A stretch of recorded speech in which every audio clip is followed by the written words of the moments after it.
ഈ പ്രാവശ്യത്തെ ലാസ്റ്റത്തെ ചക്കയാട്ടോ 4 എണ്ണവും കൂടെ ഉള്ളൂ. ബാക്കിയെല്ലാം പറിച്ച് കുറേയൊക്കെ വിറ്റ് കുറേത്തെ ഓരോരുത്തർക്കൊക്കെ കൊടുത്തു. വലിയ ഷേപ്പില്ല ഇതിന് കേട്ടോ, പക്ഷെ ഭയങ്കര മധുരമെന്ന് പറഞ്ഞ് ഭയങ്കര മധുരമാണ്. നമ്മൾ 2-4 ചുള തിന്നുമ്പം തന്നെ മതിയാകും. മുയിലുവണ്ണി ഇരിക്കുന്നുണ്ടോ? ഒരു കൂട്ടർ വേണ്ടാതെ കളഞ്ഞതായിരുന്നു. നമ്മളിവിടെ കൊണ്ടുവന്ന് 2 എണ്ണം ഉണ്ടായിരുന്നു, ഒന്നും മരിച്ചു പോയി. കുട്ടപ്പയ്യ പേടിച്ച് ആർക്കാതെ ഇരിക്കുന്നത്. മാവ് കണ്ടോ, ഇതെല്ലാം 2-3 പ്രാവശ്യം ഒരു വർഷത്തിലുണ്ടാകുന്ന മാങ്ങയായിട്ട്. ഇത് ഇന്നലെ എടുത്ത വീഡിയോ, അതേ മാങ്ങ നിൽക്കുന്നുണ്ടോ, ഇത് മറ കൂടാ. പിന്നെ വേണ്ടി ഇത് മൂസമ്പി കേട്ടോ, നിറയെ മൂസമ്പി ഉണ്ട്. ഒരു ട്രിപ്പ് നമ്മൾ പറിച്ചതാട്ടോ, ഭയങ്കര മധുരമാണ് കേട്ടോ. ഇതിപ്പോൾ ഇടത്തരുവായി നിൽക്കുക. ഇതാണെങ്കിൽ വെയിറ്റ് കൂടിയിട്ട് തന്നെ മരം കുറച്ച് ചാഞ്ഞാണ് നിൽക്കുന്നത്, നിറയെ ഉണ്ട്. ഇനിയിപ്പം മഴയാകുമ്പോഴത്തേക്ക് എങ്ങനെ ആവുമോ എന്ന് എനിക്കറിയത്തില്ല. ഇനിയിപ്പം നാട്ടിലൊക്കെ മഴ തുടങ്ങിയില്ല, ഇവിടെ ഇതുവരെ മഴയൊന്നും പെയ്തിട്ടില്ല കേട്ടോ, ഭയങ്കര ചൂടാണ്. ഇത് കപ്പ കേട്ടോ, ഇഷ്ടംപോലെ കപ്പയുണ്ട്. കഴിഞ്ഞ വർഷമാണെങ്കിൽ കുറേ കപ്പ വിറ്റായിരുന്നു, ഈ പ്രാവശ്യം വിൽക്കാൻ കാണും കേട്ടോ. ഇവിടെ മാത്രമല്ല, കുറേ അങ്ങോട്ട് മാറി ഒക്കെ ഇട്ടിട്ടുണ്ട്. നല്ലോണം വരുന്നുണ്ട് കേട്ടോ. ഇവിടെ നല്ല മണ്ണായാലും നല്ലോണം വെള്ളം ചെല്ലുന്നതുകൊണ്ടായിരിക്കാം. എനിക്ക് തൈറോയിഡാണ്, കഴിക്കാൻ പറ്റില്ല, എന്നാലും കഴിക്കും.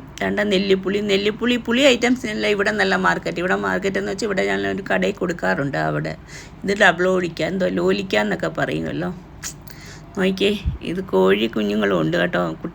കൺമണി എൻ്റെ പുറകെ ഉണ്ട്. കോഴി ഇപ്പോൾ തള്ളക്കോഴി അവളെ ഓടിക്കും.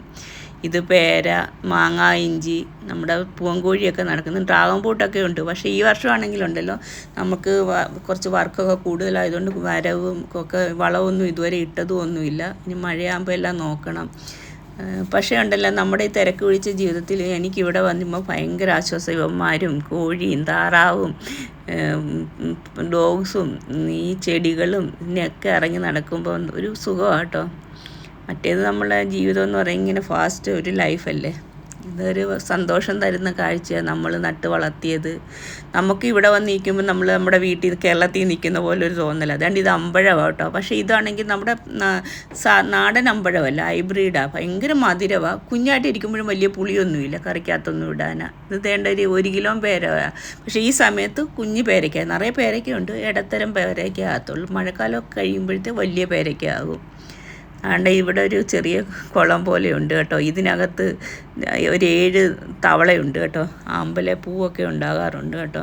ആണ്ട് ഇവിടെ നമ്മുടെ കടച്ചക്ക. ഈ പ്ലാവയിൽ ഒരു കുഞ്ഞ് 3 ചക്ക ഉണ്ടായിരുന്നു, ചെറുത്. കഴിഞ്ഞതിൻ്റെ അങ്ങേ വർഷം വെച്ചത്. അതുകൊണ്ട് ഇതിനകത്ത് ഞങ്ങളിപ്പോൾ മഴയത്ത് മീനിടും.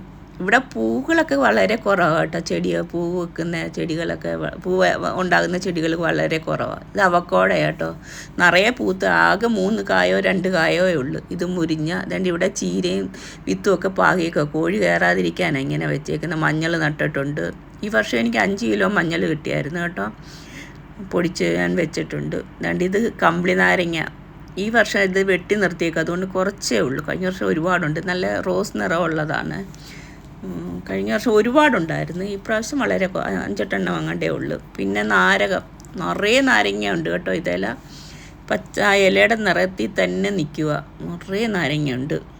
എനിക്ക് കാണാൻ പറ്റുന്നുണ്ടോ? ഇതാണ്ട് ഇത് ഇവന്മാർക്ക് ഭക്ഷണം ഉണ്ടാക്കാനുള്ള വിറക് ശരിക്കും. ഗ്യാസിനൊക്കെ ഇപ്പോൾ ഭയങ്കര വിലയല്ലേ പുറത്ത്. നമുക്ക് വിറക് മഴയാകുന്നതിനെല്ലാം ശേഖരിച്ച് വെക്കും.